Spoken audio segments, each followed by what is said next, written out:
Good morning అందరికీ నమస్కారం. మరి నిన్న 2021 మే 14 నాపై జరిగిన ఆ దారుణమైన హింస హత్యా ప్రయత్నం గురించి నేను కంప్లైంట్ గత నెల 10వ తారీఖు కంప్లైంట్ ఇవ్వడం జరిగింది. అప్పుడు మా టైపిస్టు జూన్ 10 బదులు జూన్ 11 అని చెప్పి దాని మీద తారీఖు వేయటం జరిగింది. టిపోగ్రఫిక్ ఎర్రర్. బట్ 10వ తారీఖే నేను ఆయనకి మెయిల్లో పంపటం, గుంటూరు ఎస్పీ గారికి, మీడియా అందరికీ పంచటం, మొత్తం మీడియా వాళ్ళందరికీ కూడా వాళ్ళ మొబైల్ ఫోన్లో చూసుకుంటే 10వ తారీఖునే ఉంటుంది. అలాగే అదే రోజు వాళ్ళు లీగల్ ఒపీనియన్ తీసుకున్నట్టుగా ఇందులో ఎఫ్ఐఆర్లో చూసినప్పుడు తెలిసింది. దీనికి ప్రూఫ్ ఏంటంటే నేను 10వ తారీఖే పంపించింది అందరూ చాలామంది మొబైల్ ఫోన్స్లో ఉండటమే కాకుండా 11వ తారీఖు ఉదయం 5 గంటలకే వచ్చే ఈనాడు పేపర్లో చాలా స్పష్టంగా జగన్పై హత్యాయత్నం కేసు పెట్టాలి అని నేను అడిగింది. చూసుకో ఓకే సార్,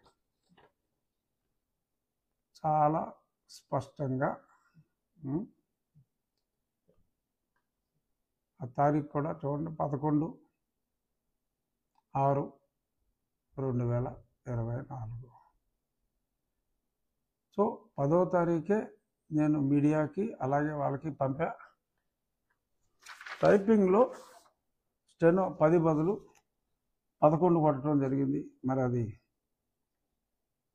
యాదృచ్ఛికంగా మరి ఆయనకి 11 సీట్లే వచ్చినాయి అని చెప్పి కావాలని 11 కొట్టింది కాదు. మరేంటో టైప్ మిషన్ కూడా మరి ఎందుకని మరి ఆ టైప్ కొట్టినాడు బుర్ర 11 మీదకి ఎందుకు వెళ్ళిందో అది 10వ తారీఖు అందరికీ పంపించాం. 11వ తారీఖు ఈ పేపరే కాదు ఆంధ్రజ్యోతిలో కూడా స్పష్టంగా మంగళవారం 11 ముందు డేట్ చూపెట్టాం. లోపల పేజీలో పెద్దగా ఇచ్చి క్లియర్గా ఎదుగా పోలీస్ కస్టడీలో హత్యా ప్రయత్నం 11వ తారీఖు పేపర్లో ఆంధ్రజ్యోతిలో కూడా స్పష్టంగా వచ్చింది. 10వ తారీఖు లేట్ ఆఫ్టర్నూన్లో నేను అందరికీ మీడియాకి, ఎస్పీ గారికి, కాపీ టు డీజీ గారికి అందరికీ కూడా పంపించడం జరిగింది. 11వ తారీఖు అన్ని ప్రముఖ దినపత్రికల్లో, ప్రాముఖ్యత లేని దినపత్రికలు ఏదన్నా వచ్చి ఉండకపోతే చెప్పలేం, కానీ అన్ని దినపత్రికలు చాలా స్పష్టంగా వచ్చింది. సో 11వ తారీఖు కేసు పెడితే 10వ తారీఖే లీగల్ ఒపీనియన్కి రాశారు అని సుధా పెద్ద స్టేట్మెంట్ ఇచ్చి అసలు దీని వెనక ఎంతో కుట్ర ఉందన్నట్టుగా పిచ్చగా మాట్లాడటం జరిగింది. సో ఇది నేనేంటంటే సాక్షి రాతలకే, సాక్షి చదివే వాళ్ళే తక్కువ, అయినా నా వంతు బాధ్యతగా నేను చెప్పాలి. ఎందుకంటే ఇవాళ సాక్షి హెడ్లైన్ ఆ కింద సుధాకర్ రెడ్డిది మటుకు కలర్ ఫోటో వేసి నా ఫోటో మటుకు బ్లాక్ అండ్ వైట్ వేసాడు. పెద్ద ఫోటో వేసిన ఏదో ఏడిపోయిళ్ళు. కలర్ వేయచ్చు కదరా. సుప్రీంకోర్టు వారించిన వినరా, కక్ష సాధింపుతో కోర్టు ధిక్కారానికి తెగించిన రాష్ట్ర ప్రభుత్వం. ఇది వీళ్ళు రాసింది. చూడు, ఫోకస్ చేయి. దీని మీద వివరణ ఇవ్వడానికే ఈ మీడియా ముఖంగా నేను ఇది అందరికీ తెలియజేయాలని. అసలు ఇందులో సుప్రీంకోర్టుకి ఈ మ్యాటర్కి సంబంధం లేదు. సుప్రీంకోర్టులో నన్ను కస్టడీలో హింసించిన తర్వాత మరి 14వ తారీఖు నన్ను మే 14 అర్ధరాత్రి వీళ్ళు నన్ను దారుణంగా హింసించి నా గుండెల మీద కూర్చొని ఛాతీ మీద సర్జరీ అయింది, నా మీద మరి ఫిజికల్గా ఘోరంగా అసాల్ట్ చేసి పోతామనుకున్నారు, పోలేదు. నా అదృష్టం, వాళ్ళ దురదృష్టం.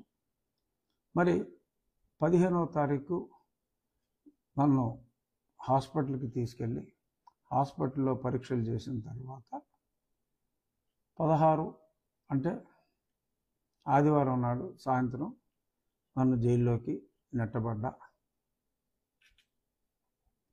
16వ తారీఖు ఉదయం సుప్రీంకోర్టు అసెంబ్లీ అయ్యి హాలిడే రోజు వెకేషన్ బెంచ్ నన్ను వెంటనే మిలిటరీ హాస్పిటల్కి తరలించమని చెప్పడం జరిగింది.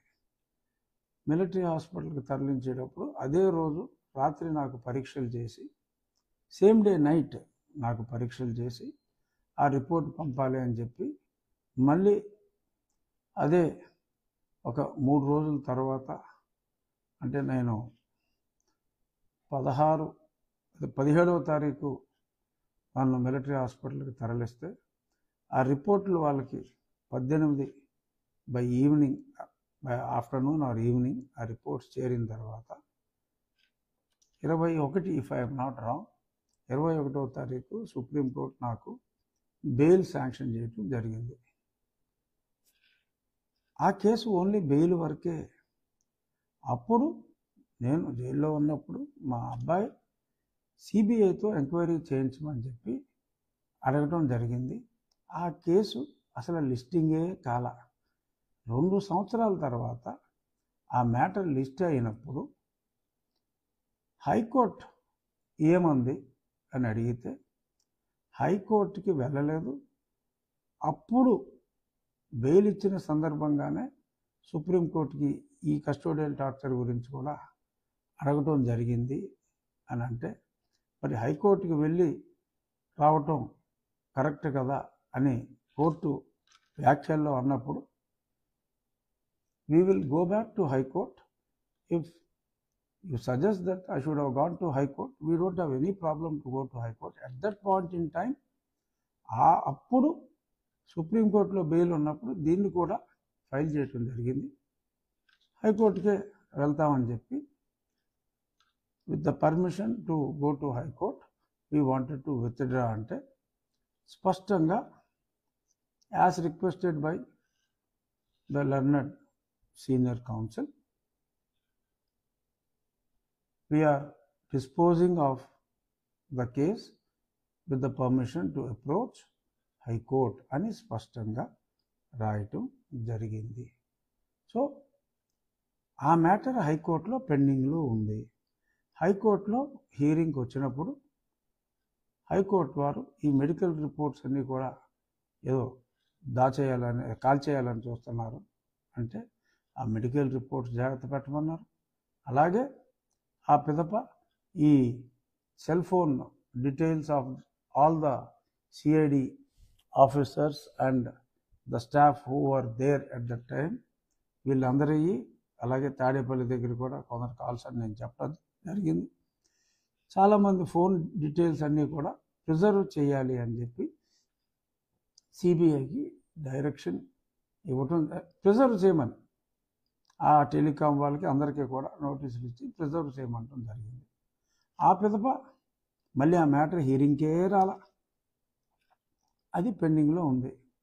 ఏంటి ప్రిజర్వ్ చేయమన్నారు కొంత డేటా, సిబిఐకి ఇవ్వాలా ఎవరికి ఇవ్వాలి అనేది పెండింగ్లో ఉంది. ఈలోపు మరి ఇక్కడ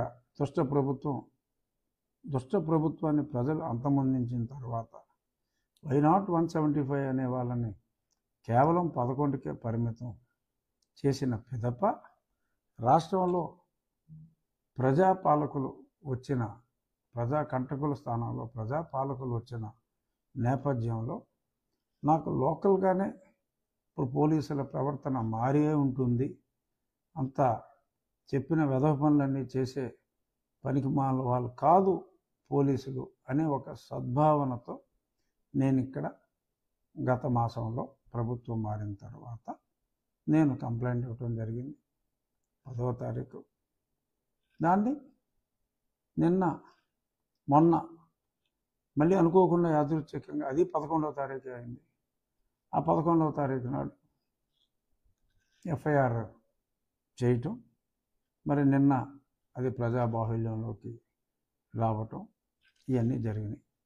ఇప్పుడు అక్కడ వాళ్ళు మాట్లాడే మాటలు ఏంటంటే ఇవాళ సాక్షి పేపర్లో ఇప్పుడు 3 సంవత్సరాల క్రితం జరిగిన దానికి ఇప్పుడు కేసు ఎలా పెడతారు, అసలు ఇది చెల్లుతుందా?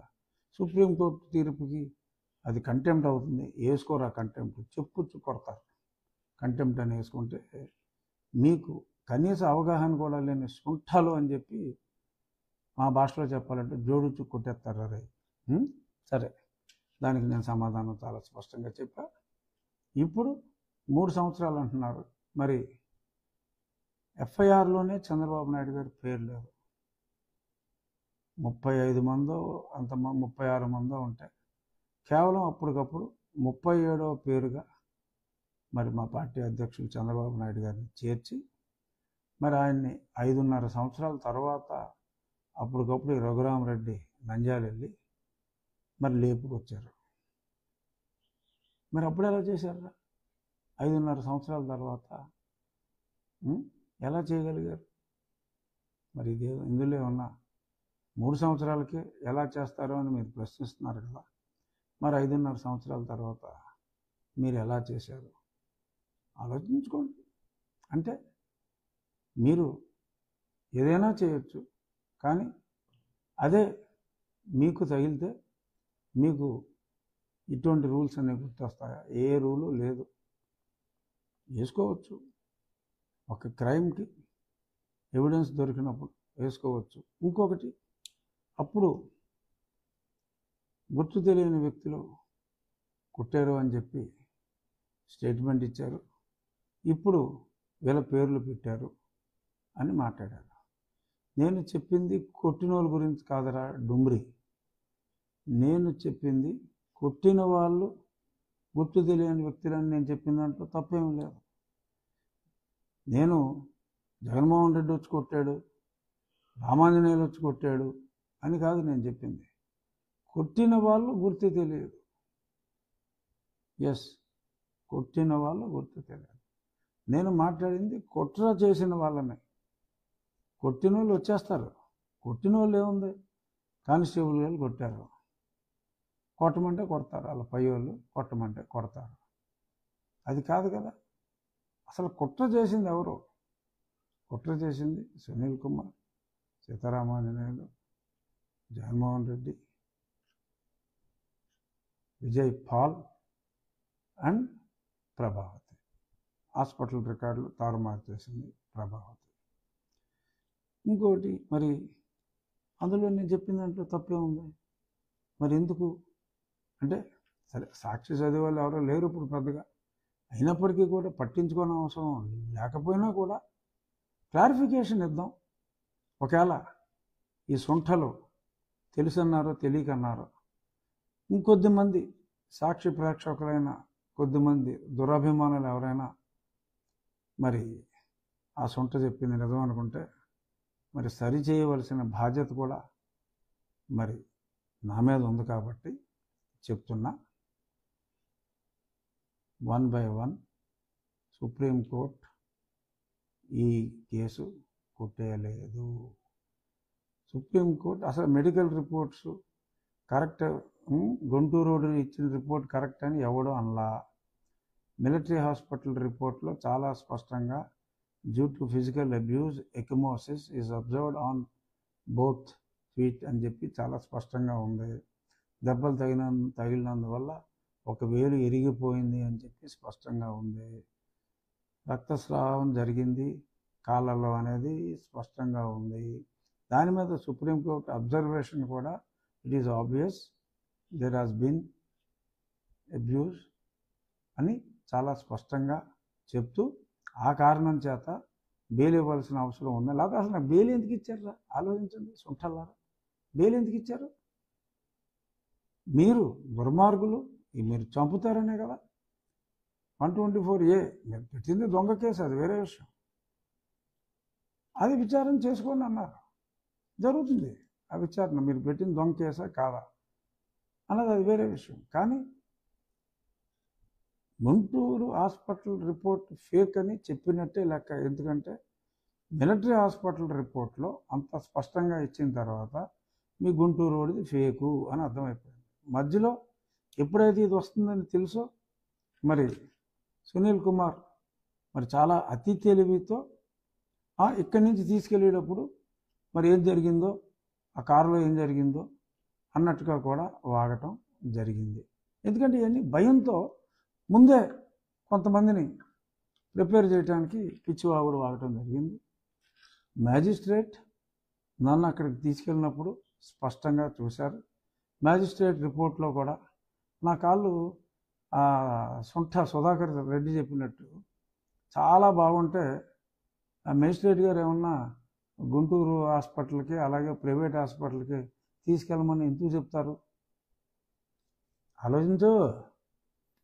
మనకి అది లేనట్టుంది, లోపించినట్టుంది. ఆలోచించు. మేజిస్ట్రేట్ గారు కూడా స్పష్టంగా దెబ్బలు చూసి ఆవిడ అక్కడ పంపించారు. నా కాళ్ళు మళ్ళీ పువ్వుల్లాగా ఉంటే ఇప్పుడున్నట్టు పింక్ కలర్లో ఉంటే నా కాళ్ళ మీద కొట్టారంటే 2 హాస్పిటల్కి తీసుకెళ్ళమని చెప్పి ఎందుకు రాస్తారా కన్నా? రాయరు కదమ్మా. సో స్పష్టంగా ఆ గుంటూరు హాస్పిటల్లో కూడా ఒరిజినల్ రిపోర్ట్స్ వర్ క్లియర్. సునీల్ కుమార్ అక్కడికి వెళ్ళి ప్రభావతిని భయపెట్టి రిపోర్ట్స్ మార్చిన సంగతి నాకు అక్కడ డాక్టర్లే స్పష్టంగా చెప్పారు. ఆ డాక్టర్లు కూడా విచారిస్తారు. విచారణలో అన్నీ వచ్చేస్తాయి. ఈలోపే గుంటూరు హాస్పిటల్లో చెప్పింది ఒప్పుకున్నారు, హైకోర్టు ఒప్పుకుంది, సుప్రీంకోర్టు ఒప్పుకుంది అని చెప్పి యథవేషాలు. హైకోర్టులో ఇంకా మ్యాటర్ పెండింగే ఉంది, అసలు డిస్కషన్కే రాలా. ఆ రిపోర్ట్లు బయటకు వస్తాయి. ముందే ఏ డాక్టర్కి హైకోర్టు రిఫర్ చేసింది దాన్ని ఎలాగ మార్చాలని చెప్పి చూశారు. వాళ్ళ రిపోర్ట్లు పక్కన పెట్టి కొత్త వాళ్ళ రిపోర్ట్లు తీసుకుని శ్రీమతి ప్రభావతి గారు ఎలాగా ఇచ్చారు. ఇవన్నీ వచ్చేస్తాయమ్మా. అసలు ఏం ఇబ్బంది లేదమ్మా. అన్ని ఎవిడెన్స్లు నా దగ్గర ఉన్నాయమ్మా. ఫలానా వాళ్ళని కదిపితే మొత్తం జరిగిందంతా వచ్చేస్తుంది. It's open fact. ఒరిజినల్గా డాక్టర్లు తప్పుడు రిపోర్ట్ ఇవ్వడానికి నిరాకరించారు. వాళ్ళని అడిగితే చెప్తారు. ఒకడు కాకపోతే ఒకడైనా నిజం చెప్తాడు కదరా. ఇప్పుడు మీరు అబద్ధం చెప్పమంటే ఎవడు అబద్ధం చెప్తాడు? అందులో డాక్టర్లు, సిన్సియర్ డాక్టర్లు అబద్ధం చెప్తారా? అందరూ ప్రభావితుల్లాగా ఉండరు కదా. అందరూ సుధాకర్ రెడ్డిలాగా సొంటలు కాదు కదా ఏది పడితే అది మాట్లాడేయటానికి. సో చాలా స్పష్టంగా అక్కడ డాక్టర్లతో కూడా నేను మాట్లాడాను. ఒక కార్డియాలజిస్ట్ నన్ను వచ్చి నా కాళ్ళ మీద దెబ్బలు చూసి, రాజుగారు మీరు బ్లడ్ థిన్నర్ వాడాలి అని చెప్పాడు. అతన్ని అడిగితే నిజం చెప్పలే. ఆ కార్డియాలజిస్ట్ పేరు నాకు తెలియదా? అబద్ధం చెప్తాడా?